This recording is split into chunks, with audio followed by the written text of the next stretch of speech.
welcome to another week of Unturned Pages. How are you, Russ? My hair moved. I see that. You lost some of your hair there. Was You it know. just getting too hot? Yeah, no, it was either the beard or the hair, so I went with the hair. Next, it'll be the beard, right? No. I think I may try to grow out the beard for Gettysburg next year. That's like a whole year away. I know. We're gonna have to braid it. You're gonna have to put like pony This clips is in it. this is only 2 months of growth. That's But crazy. I will raffle it off for people to shave it. That works. Next year we'll have to do a pie in your face too, or something. I guess so. I mean, I know last year I told Steve and Pam that I was going to like grow it out and have somebody shave it last year, but it just got way too damn hot. So I was just so this year I'm committed. I'm fully committed. That's good. Well, I'm like committed to growing my hair as long as I can, but we'll see how long it goes. But all right, tonight, so great guest. Yeah, great guest. I've known him, I want to say like 7-8 years now. I don't even know. It's been a while. And someone we get him on the show. Huh? We've been after this person for a while to get on the show. Yes, definitely. And we finally got dates that worked, and there was no way we were going to cancel it because we scheduled like a couple times, so I'm super excited. So tonight we have Dan Klaes of the Hinsdale House on. He's also on Ghost Finders. He's an author. He's a paranormal investigator. He's a man of very many traits. He works with Nick Groff on the Death Walker show. So let's bring him on. Hello. How's it going? Good. How about you? Oh, doing good. Keeping busy. Yes. Very, very busy. I was going to say, were you ever home? I was home for about 15 minutes. Like I went home, I made myself a giant lemonade and sat down to watch the Great American Bash. And then I was like, oh, Snikes, I got to go be on that podcast. So I ran back to my office. Yeah. Time goes fast, right? It certainly does. All right, Dan. So I'm going to lead off with 3 questions here real quick. Oh, boy. No, it's not oh, boy. No, we have people from all over the country, maybe even all over the world listening. When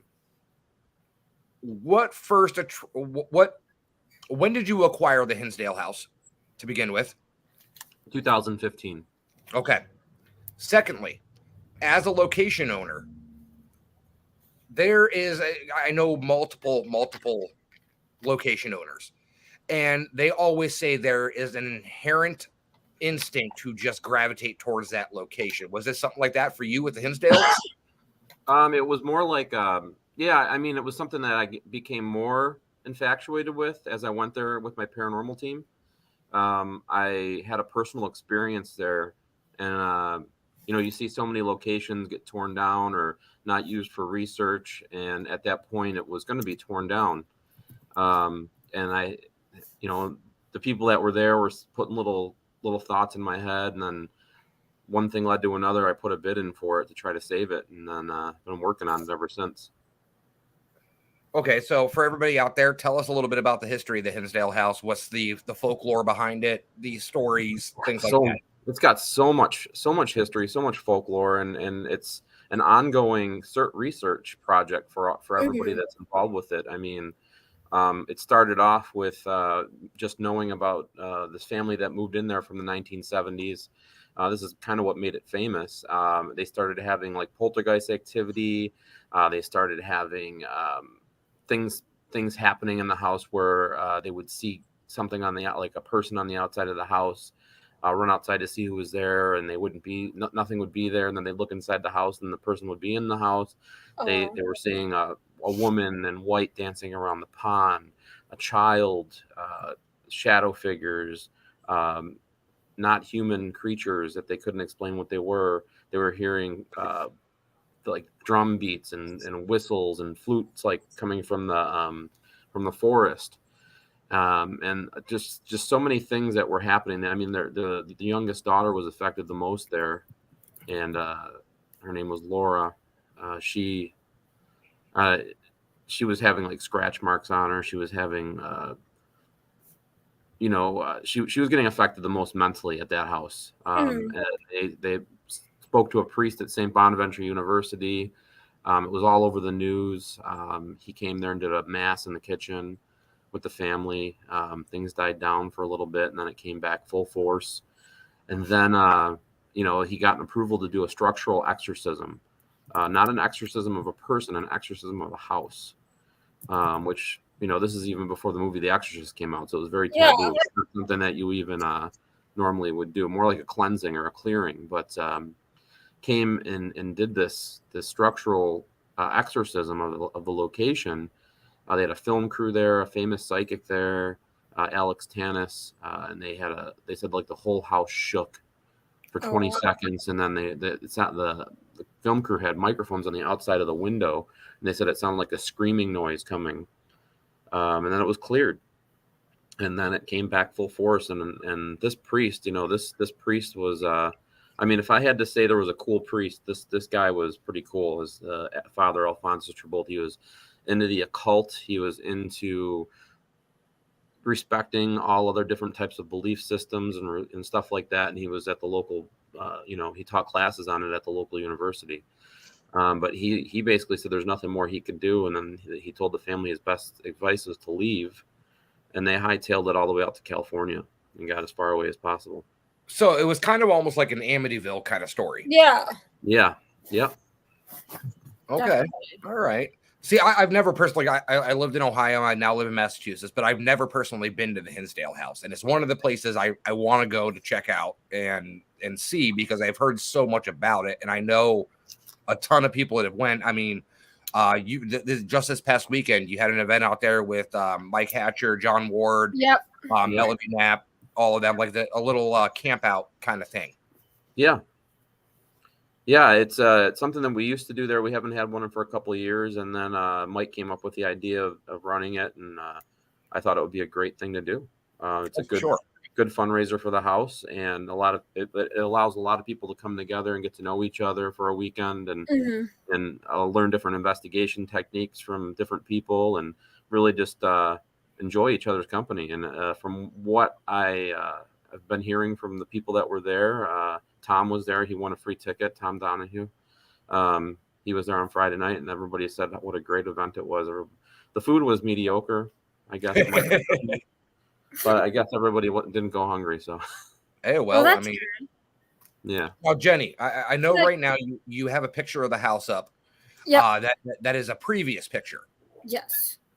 I mean, Do you have an updated picture of what the house looks like now? I have that one. Okay. Look at that. How pretty. I know. Look how pretty the sign is and everything. It is night and day, and I know you have busted your ass and put your blood, sweat, and tears literally into this house. And I can tell you what, I am very big on preservation of historical locations and things like that. And what you're doing, you're going above and beyond what any normal person would do. Oh yeah. Well, I'm doing what I would as a paranormal investigator, looking at a location, going to locations, like everybody else does. I think about like what would be the things that would make this a lot more fun, or make it a lot better for the experience. Like putting stairs up a hill so you don't have to climb up a steep mountain, and being able to go out on the pond when there's stories about the pond and folklore about the pond. Making sure that the land and property is pristine so people can investigate it, and just making it easier. Parking was a bitch, so we put in a giant parking lot on the side of the house. Just little things, that little things that add up to make it a better experience for everybody. Better experience, yeah. Of course. Because I also like when I have the team there doing an overnight investigation, we're very. I'm not like cut and dry. Like you got to be here at this time. You got to be out at this time. Like I don't have another team coming until if it's booked, which it has been booked almost every day for June and July. I don't have another team coming until 7. I only need like an hour to clean. So I mean, I don't like push people out. Like I want people to enjoy their time there, and if it means taking an extra couple hours in the morning, or coming in at 4, or coming in at 5, we're really flexible as with allowing people to have the time there that they need when they're there. Like especially if they book like Wildwood and Rolling Hills, or Hinsdale and Wildwood, we all work together, so check-ins you don't have to like have any place to go in between unless you want to. And we try to help people with things to do as well. Yeah, like next year we're coming out to Wildwood, and I've been talking to you about figuring out dates once I have Josh and Shane's dates figured out for Wildwood to come out to do Hinsdale, and then the Sweet Spring Cemetery. Wait, where? That one that's not that far from Wildwood. Virgin House.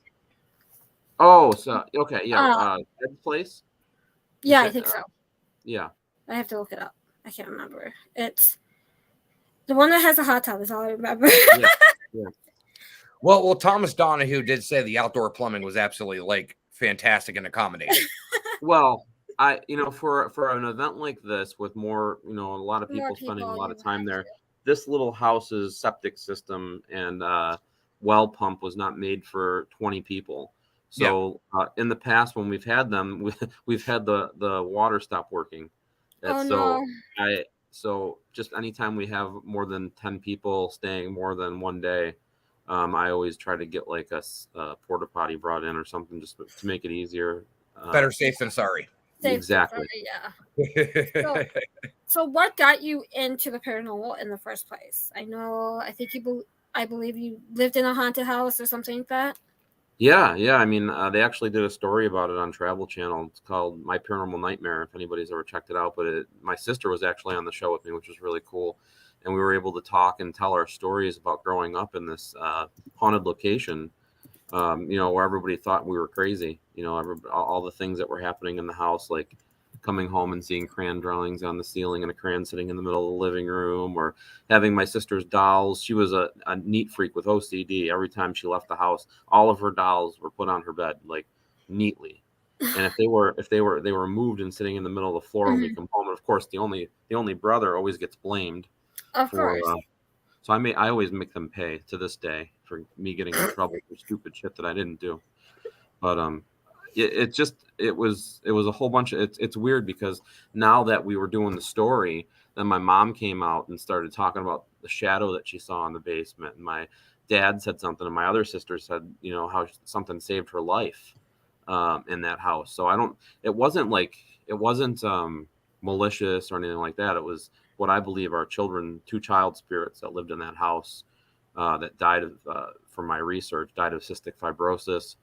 And we're there, and just having a good time. Now, my sister, when we got a new pool put in at that house, and my dad didn't have electric ran from the house yet to the back for the full pool pump, and they were running an extension cord from our basement across the yard to the pool pump to turn on and off. And my mom had asked my sister to go unplug the pool or the plug, and she was wet, and she started getting electrocuted, and she said something pulled her off the electrical outlet in the basement of the house. So it was just growing up, there was always that question in my head, what is this? I was always taught that I was raised Catholic, and if it's not an angel, it's a demon, and like what could this possibly be? Because it didn't seem like it was scary, but it wasn't I didn't feel like it was there to get us or anything like that. Like it was just scary as a kid when you can't have any answers for something that's happening. It just wanted to figure you out and try to communicate, and it wasn't there to scare you. Now, John brought up a good question here, and I apologize. I don't know a lot about the Hinsdale House. I've never been there. I really want to go one day. Next year. But the hanging tree. You brought that up. What's the story behind the hanging tree? So the hanging tree was on the northwest corner of the property, McMahon Road, where you first turn in. Originally, the property was like 100 acres, right? When it was purchased in 69 by the Donna Reese, she's subparceled it out into around 10-acre spots, and then put like little hunting cabins on them and tried to like market them to sell them and stuff. And that with our research, we were able to confirm that the tree on the northwest corner of the main road was the tree that the town used for hangings. Okay. Oh, wow. Psychic Alex Tannis, who was there in the 1970s, had brought that up, that he felt like there was somebody that was hung there, a young girl that supposedly committed adultery and was pregnant, and they hung her. But she was actually married, and her husband was off in one of the wars, but they didn't have enough for a ring. And she was deemed an adulteress and hung with a baby in womb, supposedly. Oh, wow. So a lot of people always associated this woman in white with this story that was said in the 1970s. We've gotten amazing evidence down there. It's a lot of energy. Now, the tree was hit in lightning in 2003 and fell over, but the stump's still there, and the wood still portions of the wood are still there in the creek area. When you go down there, you can take a K2 meter, and it'll start showing EMF coming from the wood. It's really weird. Oh, wow. And there's like no electrical lines. There's no reason to get EMF pulsations where this wood is sitting in a creek bed. Yeah, that would be interesting to see why, because there's no electric down there. So, interesting. Got some great EVPs and good ghost box sessions down there. It's really cool. Yeah, I would bet. What was your first experience at the Hinsdale? Before buying it, or did you go before you bought it? Yeah, I went before I bought it quite a bit. It was funny because my teammate Cameron on the Greater Western Paranormal Society, he booked this location for us, and normally I'm the one that booked the location, paid for the locations, did all the behind the scenes stuff, got the hotel rooms.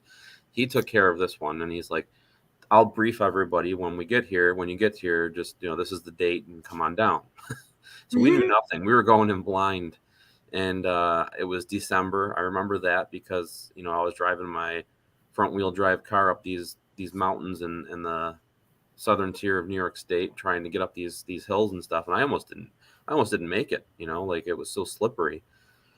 And finally, I got there, and it was like I had no phone service. I was cut off from the outside world. And it was kind of like that commercial with that you see with the chainsaws hanging from the garage, and the kids are like, "Let's go hide in there."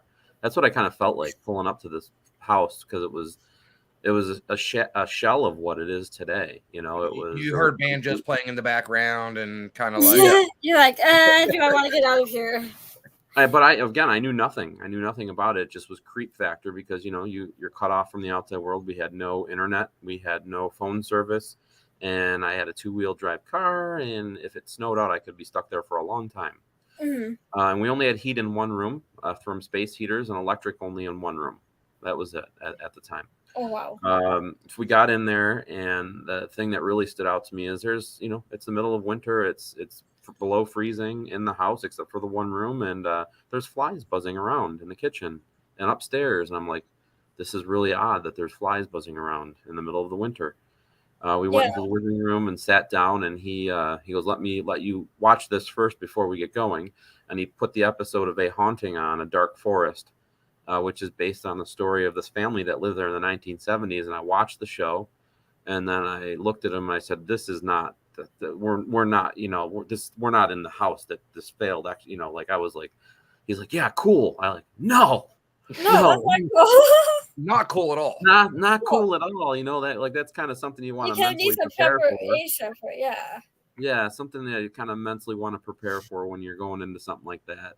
I cooled off, went outside, kind of got myself mentally ready for being in a failed exorcism house. And we had a really good night. I mean, it was the thing that really stood out to me with the location was all the gadgets we had were going off. It seemed like what was ever there was wanting to communicate with us, and it drew me in. It drew me in because it was like, I've gone to other locations. I've been doing it for a long time, and you guys both have done this for a long time, and you can you can go sometimes and crap doesn't You don't happen. get You know? anything. And but when you're having all these every single piece of equipment that you brought for the evening giving you some type of evidence, you're like, wow, this is pretty crazy. And it was solid, you know. So started going back more and then researching it more, and then found out that it was going to be torn down, and basically was saying my goodbyes to the location the last time I was there before I owned it. And a lot of synchronicities happened, you know, and it felt like it was kind of just plopped into my lap.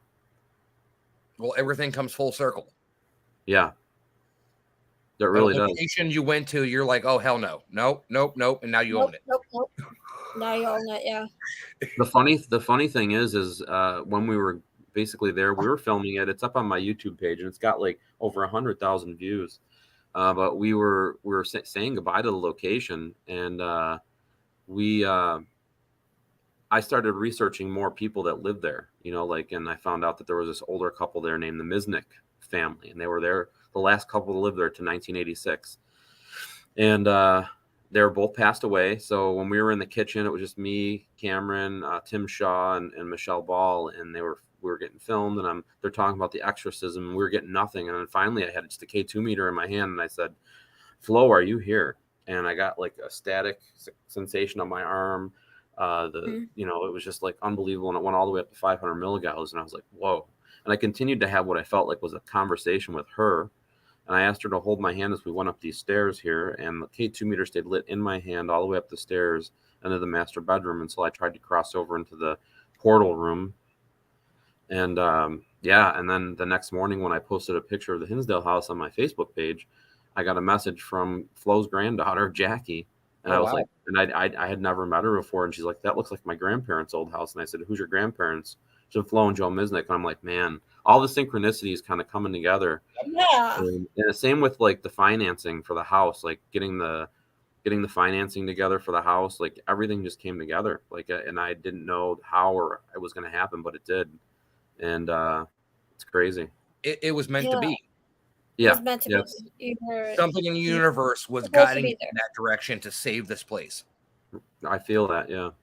Yeah, definitely. And I feel like it's put us in a position to be able to explore and expand the stories and really find out the truths of the land and the property, and be able to give closure to Clara Dandy, who lived there in the 70s, and she's had 2 of her kids pass away, and she feels like the house came back to get them. You know, she still has she loves the house and she hates the house. She lives up in Florence, Oregon now, and I've met with her, and being able to give her some answers before she passes away, some type of closure, you know, like, you know, because she's the one that this is all about. This is her part of her story, you know, this house. Yeah. And, it's I want to be able to give her some answers, and we've been able to.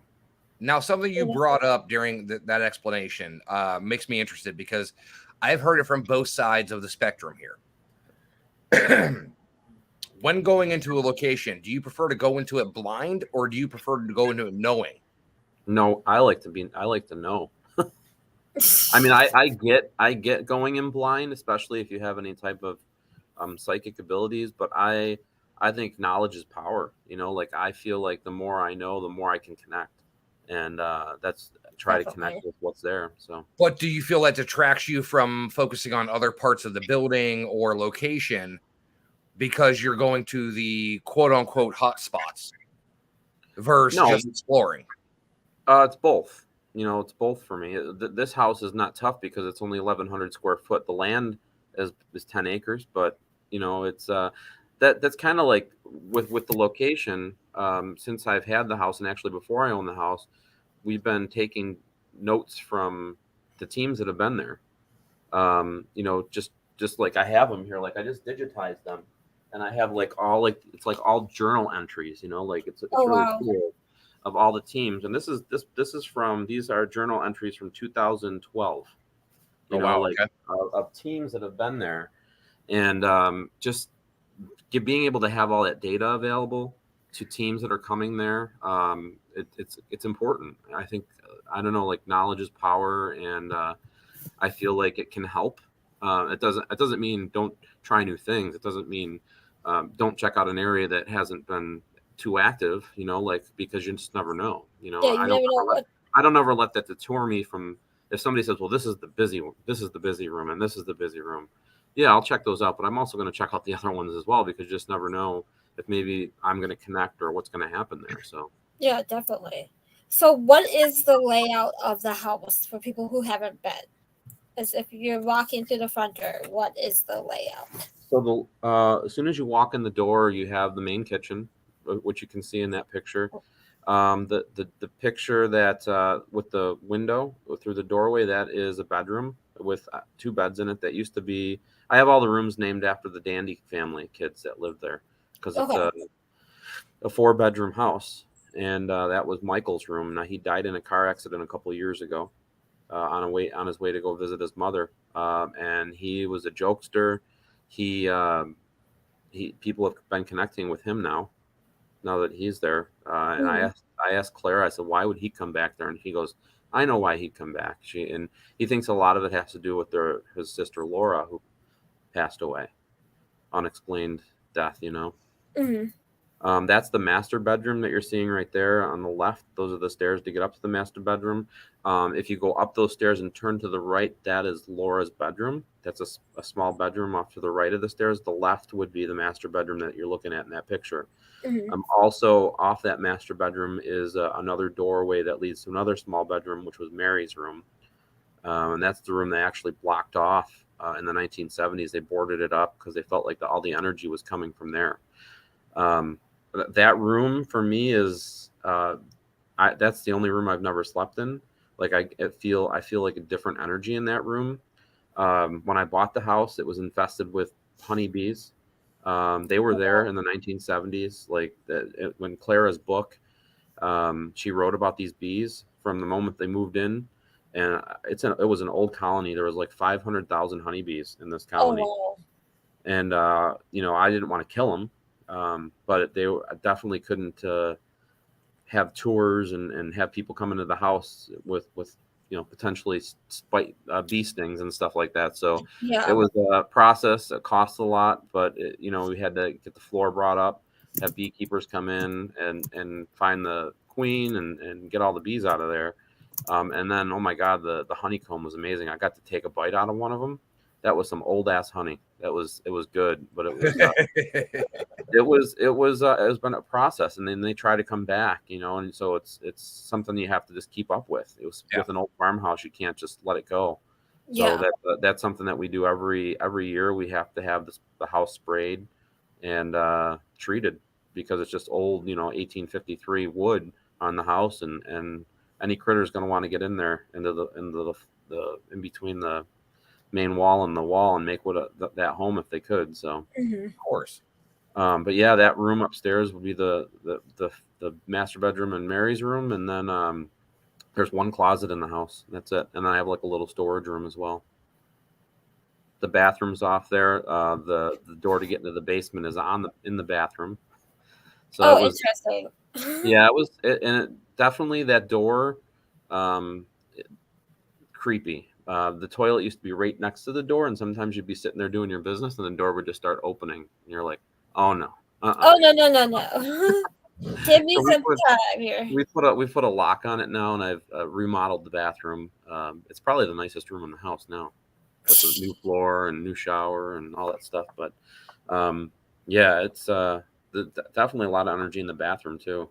In the basement, the whole house. When we were remodeling, we were finding stuff on the walls. We were finding items, letters that were written dating back to the 1970s, pieces of clothing, which is normal. Like a lot of stuff, that people put into walls as insulation, like clothing and stuff like that. But to find like letters, we found these carved bullheads. They were like, we found 2 of them, one on the floorboard of the bathroom, one on the wall of the bathroom. And I thought there was some voodoo shit going on. Yeah. I'm like trying to figure out, why are there black carved bullheads in here, and are there any more in these walls? And I don't want to tear the walls down to find out, but there, Cassidy Nichols, who is a researcher locally. I know her. Yep. Yeah, she actually found out that they were Boy Scout neckerchief slides. Oh wow. It's cool because the McMahons that lived there, they were involved with the Boy Scouts. I don't know how they got in the walls and the floorboards, but it makes. It's cool. It's a cool story, Yeah. Now you're bringing up the bulls right now. So Thomas in there just asked, do you believe there's a lot of Native American history linked to the property? I do. I mean, when we dug the new septic system in the back, we did find some spearheads that were pretty significant looking. Talking to the Native Americans that were indigenous to the areas, they don't feel like it would have been like a place where that like camp was held, but maybe in passing, because it was at a high elevation with a water source, so it might have been a good area to have a lookout or something like that. But I mean, we found some relics there, and supposedly there's Native American burial grounds on the neighboring property, which would have been part of the original property. Yeah. Someone asked, and I know this story too because you had a spirit box made out of wood from the Hinsdale House. Yes. And as the person was making it, what did they find in the piece of wood? Yeah, so this was his Jeff Fent. He's involved with a lot of Adam Kimmel's places. He's come to my house many times. I connected with Jeff a long time ago at Randolph County Infirmary, before I even bought the house. Oh no, it was right after I bought the house, and I was scoping out somebody that I thought would be good to do tours at the Hinsdale House, and drove out there, and he was the only other person to have a geo box at the time, and I had one, and then we came up with this cool plan where I was on one floor and he was on another floor, and we did all this experimentation with them and got some really cool responses. But he's an amazing woodworker. You know, he loves to make spirit boxes. He's worked with George. He's takes wood from haunted locations and locations that have meaning to them and makes really cool spirit boxes out of them. And when I sent him this wood from the bathroom, when he sliced into it, he's like, "Dan, you're never going to believe what I found in this." I go, "What?" He's like, "It's a bullet." Now there's there's some folklore stories at the house about two brothers that were killing, murdering, raping, stealing, and bodies in the basement. And, so there's these stories, how did a bullet get into the floorboards of the bathroom? Yeah. But when I had it tested, it was pre-Revolutionary War. Wow. So this wood, somebody hit this tree with a bullet. They harvested that tree and used it to build the house. And if I didn't meet Jeff, I probably would have just taken that wood and thrown it in the fire pit. Yeah. Like, now I would never do that, because you know what? It's a business. Like, you can take pieces of a haunted location. People love to collect that stuff too. Oh yeah. So, but I kicked myself in the ass, because when we redid the roof, we had all those old cedar shingles and we had stuff that I burned, and I was like, damn it, man, I wish I would have saved all that stuff, before I knew how valuable it could be for to help the restoration process, Yeah, definitely. Like, when I heard about that story, I was like, I gotta get in contact with that guy, because I'm gonna reach out to a person I know that owns a old schoolhouse out here in Wisconsin. I was just at this weekend, and see if I can get some pieces of wood and have him build a spirit box of Broadhead Manor and donate it back to Broadhead. But yeah, I was like, when I heard that story, I'm like, I need to get in contact with that guy. Yeah, Jeff's a really good guy, and everything that he makes is from his heart, So like, if he feels like he's helping if a building was burned down and they salvage some wood from it, like, he's opening that voice and communication back from that location, like, there's so many amazing boxes that he's made, such cool ones. And I'd actually give him some extra wood, so like other people, if they're drawn to the house or something like that, he's made other people boxes with wood from the house as well. Oh wow! Because we did a lot of the renovating of the siding on the left and back of the house, because it was so worn off. We had to have the Amish make these 5-inch boards. Oh yeah, definitely. I know.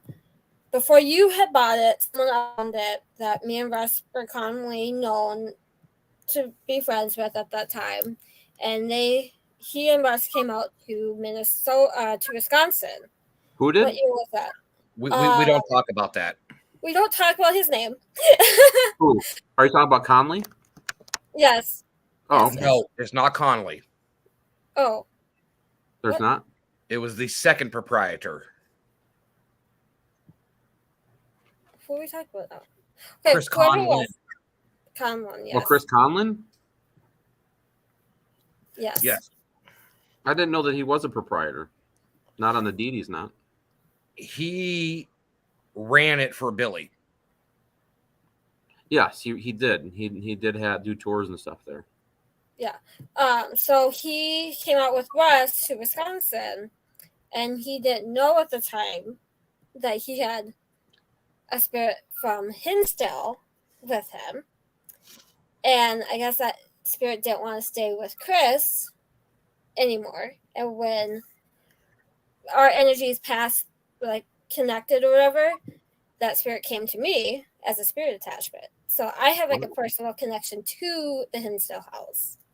And it took a while for it to be removed from me, because as someone who had a spirit attachment, you don't know you have a spirit attachment.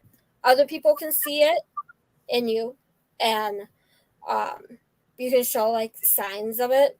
But at the time, I didn't know I was having anything going on. It took a mutual friend of mine and Russ's to be like, yeah, you have something going on, and she connected with it, and it came from the Hinsdale House. So that's kind of why I want to go back to the Hinsdale House. I want to go and see the Hinsdale House. You can meet your old friend again? Yeah, technically, yes. Kind of like face your fears kind of thing? Yep, yeah. Face my fears, because I knew Cassidy at the time. She had come out to Minnesota for an event several times. And we were talking about the Hinsdale House and how I had that connection to the Hinsdale House. And she's like, if you go, you got to be grounded. You have to ground yourself because you already had that attachment from the Hinsdale House. So I talked to her a lot. Easy target. Yep. I'll be the easy target. So, but it's funny. She did not like me when I first bought that place. Well, it took a while for me to get on her good side. Yeah, she said that too to me. She's like, Dan's cool. It just took me a while to like trust him. That's how I found out about you, was through Cassidy. But, yeah, it was something you had to kind of just like naturally let happen, because she was my connection to finding out more, because she did a lot of research at the location. Oh, yeah. She was friends with Clara, so being able to sit down and have a beer with her and just talk with her. And she's like, I didn't think I was going to like you, she said, but I do. So she, she's been a friend ever since, and a good advocate for the location. Oh yeah. Like, now, here's a question that came from the chat room here. Thomas wants to know, what are all the QR codes throughout the house? Oh, so that's something new that we just installed. One of the people I work with, her name is Vicky Lawson. I've been working with her probably since 2016. She lives in Denmark. She's from California, but she does some amazing graphics and flyers. Anything I need from her, we work well together. We have the same birthday, but she came up with this idea, because we want to be able to give the information of the location to the people that are there in real time. So what it allows us to do is there's 12 in the house. 12 QR codes scattered throughout the house that you can, there's a list of them when you get there. And if you're like wanting, say you rent the house out for the night and I give you the tour and you're like, man, I wish I knew some more about what happened in the living room. You can scan the QR code and you'll have interviews with Clara, Dandy. You'll have interviews with the priest. Wow. You'll have maybe a team that was there that had some amazing evidence. There'll be video or something like that. And it's just a way of giving people up-to-date information of the location while you're there in real time. I thought it was a great idea to be able to do that. We're expanding it to the outside of the house as well. So we're getting a Wi-Fi extender and running electric out to the middle of the property. And we're going to have 12 more on the outside to explain some of the things that have happened on the outside of the house as well. And we can update that. So if something changes, how sometimes you tell a story 2 years ago and then you tell 2 years later and you're like, well, we found this out. So this changed. We're able to update the history as we go. That's awesome. So you're pretty much creating your own kind of audio tour. Almost. It is. Yeah. It's 100%. Yeah. And anybody can scan them and check it out. Which is awesome because normally you see that in places like Eastern State Penitentiary or Ohio State. Yeah. You see that. But for a house that's only 1,100 square foot, and then the 10 acres it sits on. That is actually an amazing part of history that you're actually being able to give back to everybody.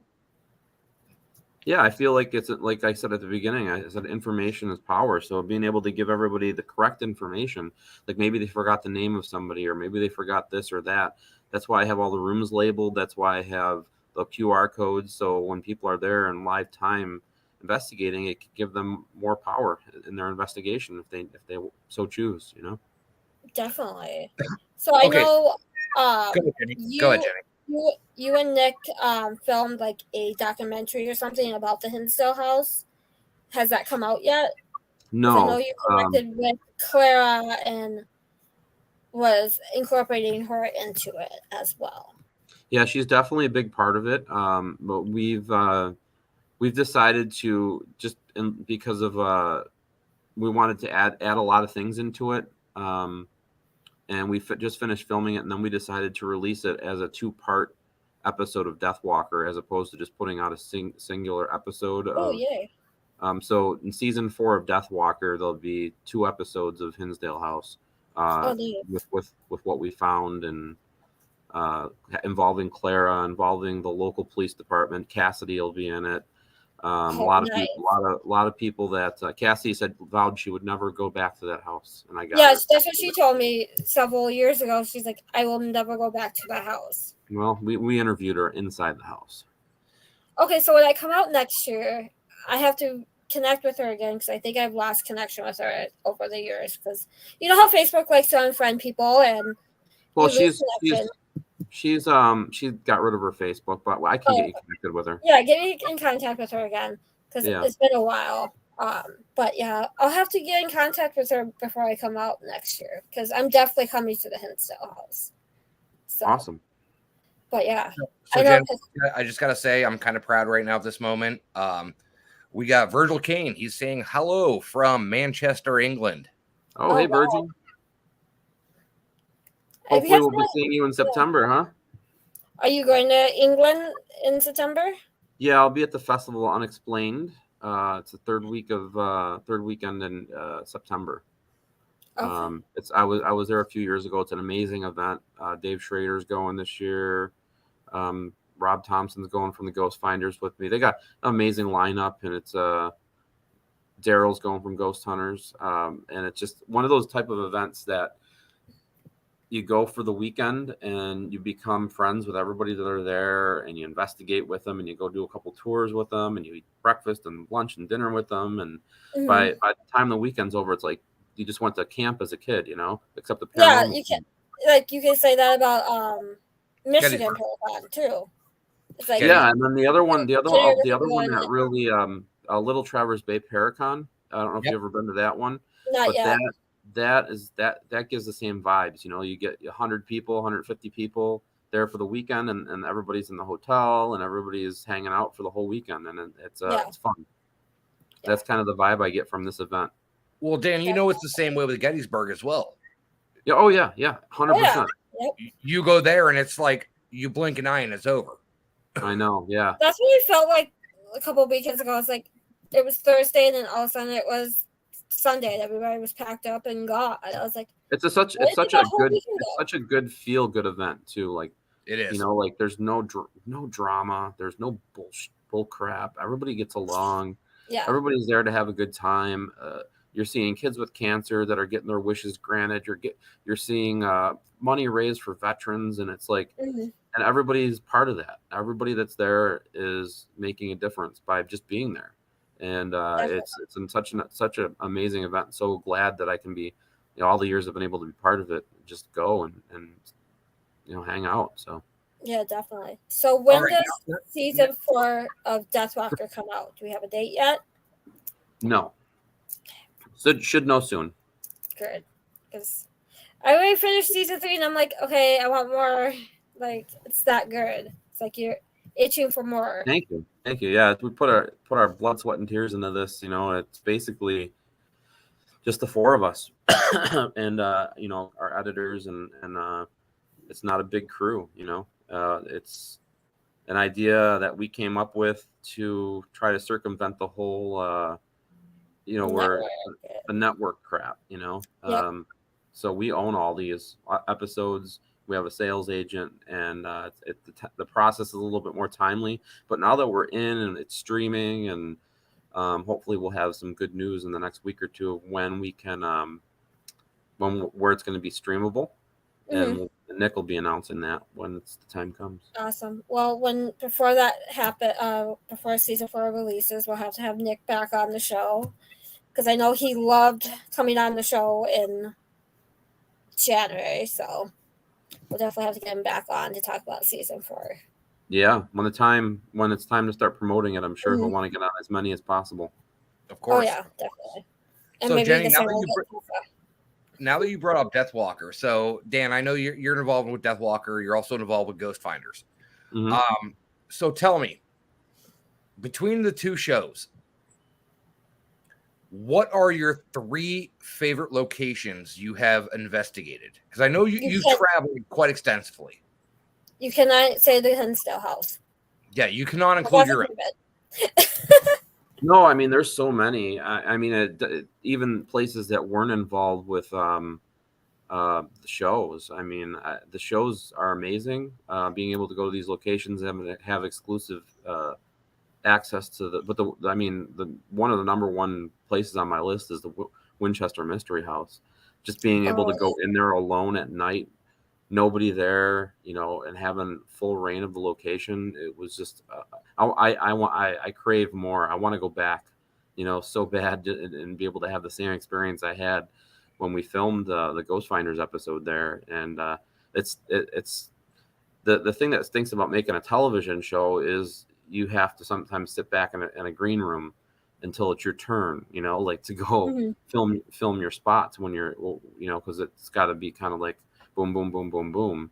Yeah. And then there is downtime when you can go and kind of explore and do some of your own experiments, but it's not like going in with your team with no cameras and just doing an experiment, you don't have as much time there. And it was just, I wish they would just open that up to allow teams to go in at night and they can rent that place out, because it was such a cool place. Locally, there's so many cool locations, but one that really stood out, and I'm sure did you see that episode of the Western Block? Where his hand came out of that place is amazing. It's like the lady that bought that building is turning it into art studios. So the facade, the front of the building, you go in, it's an art gallery, and then there's artist lofts all throughout the whole front of the building. You walk up these stairs and you're in the old factory, and it's time, like you just like close your eyes and you're back in time in this old factory where people's limbs got ripped off, and it's unbelievable location. The energy there is unbelievable. It's right next to a working Lockport lock system from the Erie Canal, so the water source right out front. A lot of energy there. You got that flowing water that's creating that energy, and of course probably limestone. Oh yeah 100%. And then there's so many cool locations. It's hard to like pinpoint just one more. I mean, it's like I don't know. Those are my 2 favorite that I wish I could go back to. I'm going back there on Tuesday to the Western Block. I'm trying to think of the name of the there's this. I'm trying to think of the name of the mansion in Davenport, Iowa. I stayed at right on the water.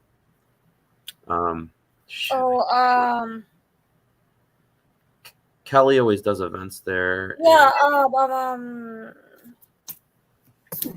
It's not the Mason House, is it? No, but the Mason House was really cool, and I actually that place is for sale. Really? Yeah, it's for sale.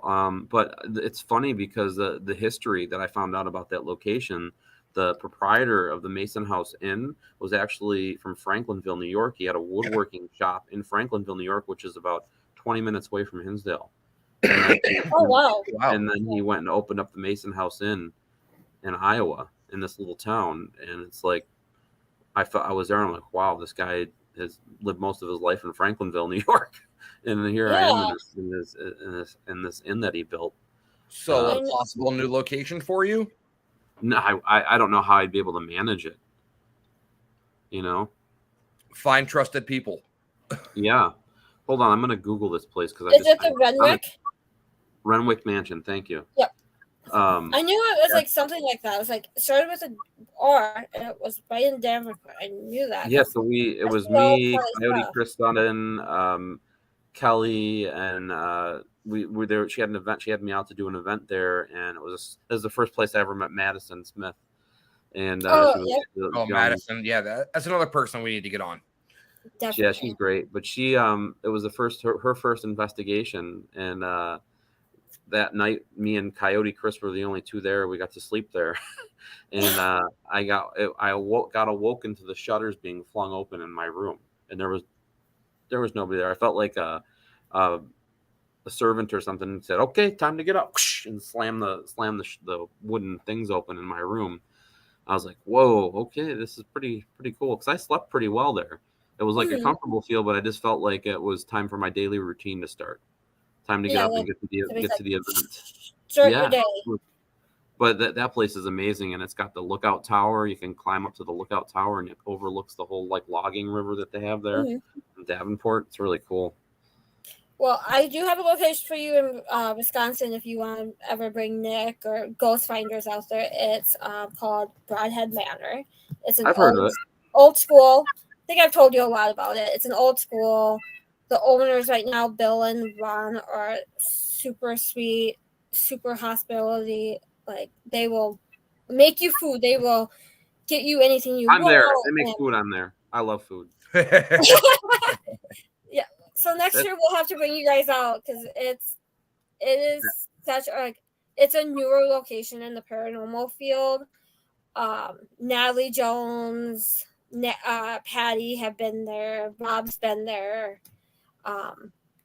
It's a newer location, and he wants to get the word out about it because it's such an untouched location, but it has so much activity. I'd like to do a tour of locations for like a week or so of just locations that will make food for you. Wouldn't that be great? Well, Mason House Inn, they make some good breakfast. That was a good breakfast there too. Bill and Ron will definitely make you food. Like during the month of October, it's usually a haunted house, so they have a whole bunch of haunted house stuff all over the place. So as you're walking throughout the night, you'll find like Freddy Krueger. They just made Freddy Krueger. They're working on all of the Addams Family.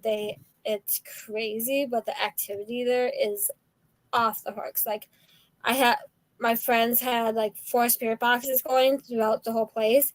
Each spirit box was calling me out by name to go to detention. Nice. Well, you probably deserved it. No, I did not. No. I was a good girl. Nick, I can see it now. New show. Diners, Dives, and Paranormal Location. Yes. Oh, Rob's in the chat. Yeah, Rob's in here. Rob's in here. I think Rob, you should think about that. Divers, Dives, and Paranormal Locations, right? There's a new Paraflix show. We'll base the ratings of the location on the food that's made for the staff that goes. I'll tell you what, though, the Ghost Finders, the catering that we get with that show is beyond the best that I've ever had. A lot of the times, like local places, when we go to these locations to film, sponsor the event or sponsor our filming, and we get some of the most amazing buffets and food brought to us for our shoots. Okay, so if you very come gluttonous. How many times have you told them to stop because I'm still eating? I can't. Never. What I have to have Rob, hold on. I have to have a second piece of cheesecake. Wait. Let me finish this one piece. Yeah. If you come out to Broadhead, I will sponsor your food for the weekend. That's really. Yeah. That is a tall task from what I'm hearing. That is not a very small task because there's a lot of good restaurants in Broadhead.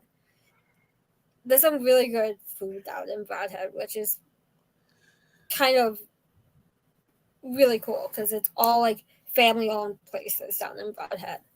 I love that. Some really good Italian places, some pizza places down in Broadhead. I love too, like when we go to when you travel around and you go to these locations, you end up in these towns that you probably never would have ever gone to in your life, and you get to meet some of the local town folk and eat some at their local restaurants, and It's really cool.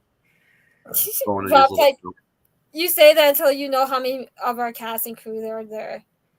Okay, Rob, I'll still come down and get you guys food, okay? All right, so Dan, I'm going to ask you this question here. So, if you and the Ghost Finders had no expenses, no worry, no monetary budget, Oh boy. what are 5 locations that you would want to investigate to be on Ghost Finders? man, I mean, there's so many Anywhere all over the world. It doesn't matter. I mean, I would love the number one place that I would like to be able to investigate with nobody there would be the catacombs in France. Yes. I think that would be, of course, we'd probably have to have some French interpreters, like involved with that. But I think like I really would want to get over to England, Ireland, do some of the old castles. I'd love to go to Egypt and do some of the, have exclusive access to some of the pyramids. I know Rob's actually got to investigate in Egypt before, which I'm very jealous of. That would be awesome. Like, yeah. Yeah, I mean, because as you think about like the United States, it's old. It's not old. It's not like Europe. It's not like Europe and Ireland when they go back to like 1500s. And yeah, even older. that older. Yeah. I mean, any place there's been a battle, any place that there's been, it doesn't even have to be a place, just some place with history. Like any place that has amazing old history.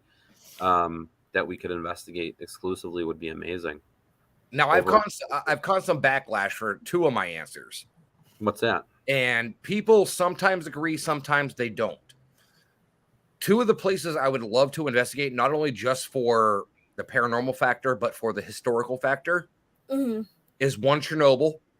And the second would be Auschwitz. Yeah, I mean, definitely. I mean, what would I think about like, what would the goal be? I think it's more or less them telling their stories and honoring them. Rather than, I think when you say that, you need to say that. Yeah. Because it's a horrid place to think about going to try to, if it's to bring closure to somebody, or if it's to bring to be able to honor their stories or their lives that got taken from them, something like that. I mean, that would be amazing.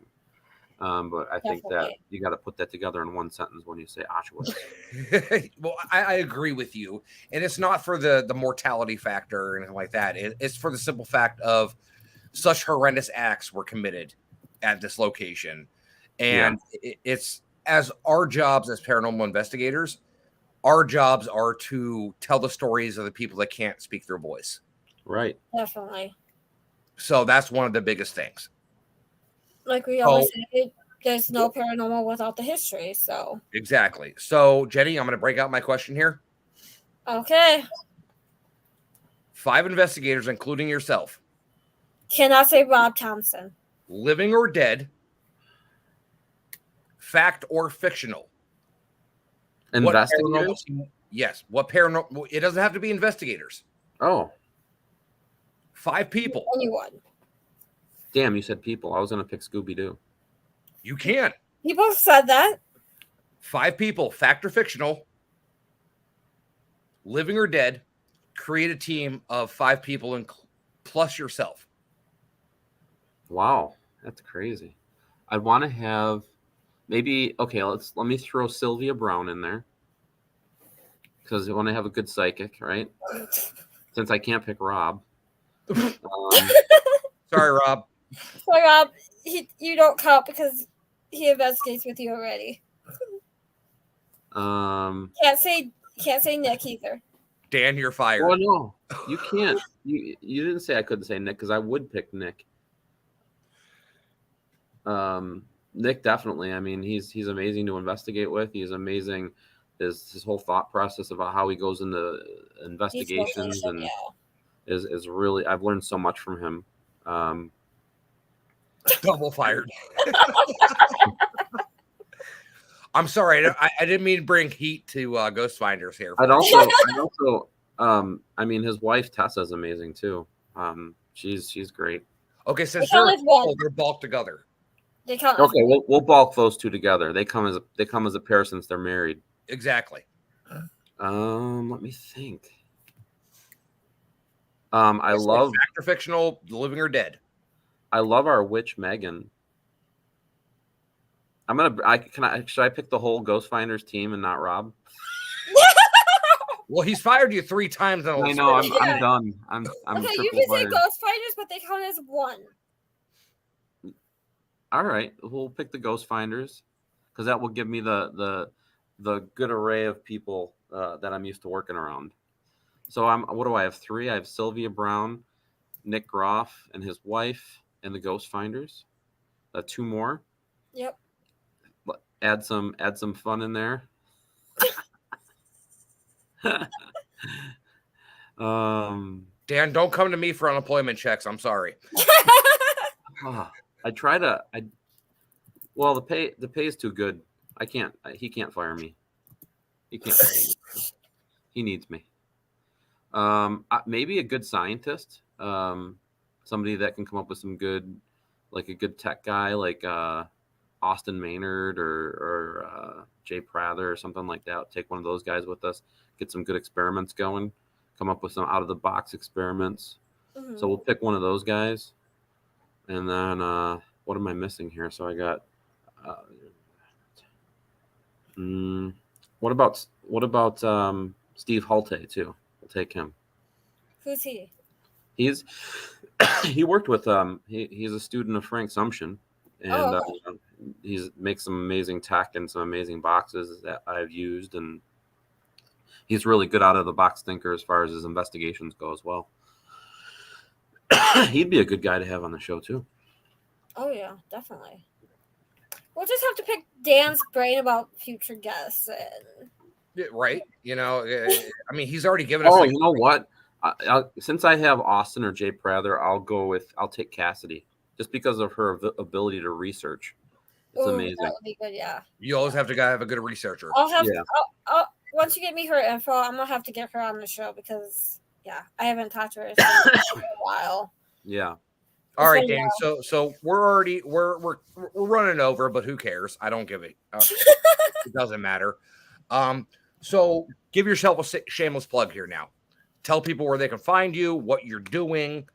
Where can people see you? Yes. Well, I have all the information is available on my website, danielklaes.com, www.danielklaes.com. There's links to everything that I do there. Death Walker. Thank you. And then you have a discount code for unturned pages right below it too. Oh, there you go. Get 10% off in my store. Yep. If you use the code unturned pages. Yep. Just dropped a new shirt today. Oh, I'll have to go buy it. But all the links to like the teams that I'm in, like Ghost Finders, the Death Walker, all the links are right on my page as well. If you go to danielklaes.com, the link to my shop, everything's right on there. There's an event section, so any of the events that I'll be at coming up will be listed on there as well. And hopefully we'll see everybody out at some cool events too. Yeah. And I hope everybody can come to the Hinsdale House. Well, everybody's been coming. I mean, it's been a busy summer. It's been like every day, weekdays, weekends. It's been crazy. Well, I'll be there next year without a doubt. Awesome. We'll make it happen. I just have to wait for Shane and Josh to tell me what dates they can do Wildwood Sanatorium, and then we'll just go off that and book Hinsdale. You should come for longer than 2 days. And then I'm planning. I think I'm gonna do like 3 or 5 days. Do the Hinsdale, do Wildwood, do that other one. I can't think of the name. Sweet Home Estate. Yes, that one, and then possibly like Rolling Hills or something. It's right there. Rolling Hills is an amazing location. Sharon's such a sweet woman. Love her to death. I was there the year she bought Rolling Hills and opened it up. And I tell you what, the transformation that I've seen from the first time I've been there, I've probably been there a dozen, 15 times. Amazing location, and never walked out of there without an experience. Yeah, it's an amazing location. Great people. Sharon's awesome. She's always been good to me, and I know she gets a lot of flack from people in the field, but let me take a moment to give her some props too, because it's like, Bring it on. people get upset about how she runs her business, and that's basically all it comes down to. It's her business, it's her place. Yeah, it's her place. And I just don't, if you talk to her and explain to her what you're trying to do, normally she's pretty open about doing stuff. And bashing her is going to get you nowhere. Nope. So if it's a place, it's an amazing location, it's someplace that you've always wanted to go, giving her heat and not ever speaking to the lady and just assuming off what other people say without actually speaking to her isn't a good look, as far as I'm concerned. Like, because I've always based my relationships off my personal experience that I have with people, and I will always give people the benefit of the doubt before I judge on what somebody else says. So Sharon's always treated me like a family member when I've gone there, and I talk to her on a regular basis, and she'll call me, I'll call her. It's one of those things that I've been there with her since the beginning, and I love seeing it grow. Yeah, me too. Russ, next year we'll just do like a week-long thing in New York. Plus, if you want to like curve over towards Buffalo, we have Iron Island Museum that you can get into, Greystone Manor, which is really amazing Airbnb with a hot tub, and there's a lot of cool local places in Buffalo that you could investigate as well if you come out towards that way. Jenny, I will agree if you're paying. If we'll figure it out. Why were we paid for? You can go on that payment. You can go on the payment plan, Russ. Payment plan to me. 12 months, no interest. Yep. Oh, I like those balloon loans that you pay off in 40 years. At the end. Right. Loan payment at the end. Yeah, exactly. That's the perfect kind of repayment plan. Well, if it's like places that you can spend like the whole night, we don't have to think about hotels. Yeah. Yeah, mostly every location except for Rolling Hills will allow you to spend the night there. So, that's a lot of saved money. Yeah, and I know multiple hotels that are cheap right around. Oh yeah, mm-hmm. I know which ones are the good ones and bad ones too. The one at Batavia Downs is really not a bad hotel. No, it's not. The one across from Batavia Downs, the indoor water park, I don't know if it's a Holiday Inn or whatever it is. Don't do it. Don't stay there. The Quality Inn. Mm-mm. No, don't do it. I booked their room there when I was filming with Ghost Detectives, and I walked into the room and I had this giant window. I'm like, oh great, I can have a view. I opened up my curtain and it was a view straight into the kids' water park, and I'm like, I'm not gonna open this curtain anytime soon. Well, I've had mold in the one room when I booked there, and then I had booked a friend of mine in that hotel, thinking, okay, maybe that was a fluke. And then she's like, I have to leave this hotel, and I had to get her a new hotel room. She had bed bugs in that hotel. Oh God! Well, I'm saying this was years, probably about 10 years ago, but I mean, I'm probably pretty sure it's gone downhill. Oh yeah. So, but Dan, really, thank you so much for coming on. I mean, tell people where they can find Ghost Finders, and tell people where they can find Deathwalker. I mean, Ghost Finders is all over the place. We're on, I don't know what are they calling Twitter now? I woke up this morning and it's an X. They're calling it X now. Well, it's still Twitter, but they changed the logo. Gotcha. Okay. Well, because I thought maybe CM Punk took over. Oh my God! I mean, Elon Musk and his, There you go, right there. Rob's got it up to ghostfinders.com. Yep. And of course, everything for the Ghost Finders is linked through my page as well. If you go to danielklaes.com, I have links for the Ghost Finders. Now, do you have a fan page, or do you have an actual because I've been friends with you on Facebook for years now. Yeah. And have you hit your limit already now with friends? Oh, long time ago. Yeah, I have like a fan page. I think there's like 28,000 people on it on Facebook. Okay. And then I have Instagram, which you can get unlimited amount of people to follow you on that. It's hard to keep following on these. Now there's scripts and there's all these different. It's like, how do you focus on? Keep focusing and keep going like this, and it's hard enough to get to connect with like the TikTok world and and what's that one that my daughter does all the time? Snapchat. I mean, Oh, yeah. yeah. so, but I've always focused on Facebook and Instagram, and then sometimes I'll throw stuff on the other ones. But it's Stick to what you know. stick to what I know and where I have the most reach. Definitely. All right, Dan, thank you so much. I can't wait to see you.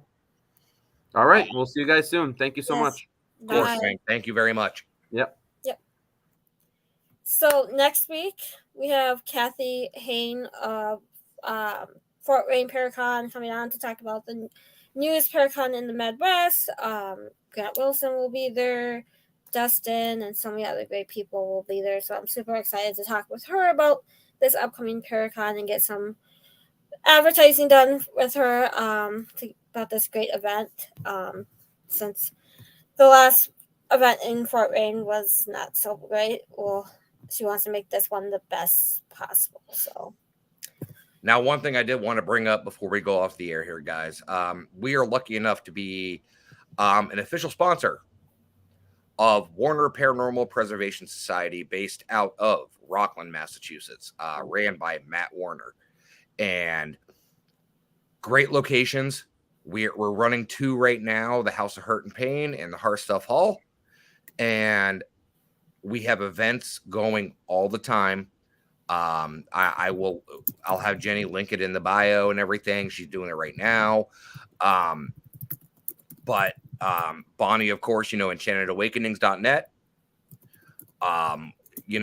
We're so thankful to be able to do what we do because of you guys, and you guys keep coming out all the time. You can check it out on Spotify or iHeartRadio. Do everything. And as always, shameless plug for myself, I run a show called Compass Curiosities on Monday nights starting at 9 p.m. Eastern Standard Time. Tomorrow I have actually the founder of the network on, which is a plethora of knowledge, whether it be paranormal, sports, or just being a dick. But I mean, you never know what to expect with our shows. So, but Jenny, we do have some big things coming up here soon. We do, and we can't announce it yet. We cannot say anything yet. Keep our mouth shut just for a bit longer, and I'm hoping I can get these all tied down and solidified. I'm not talking just about that. I know.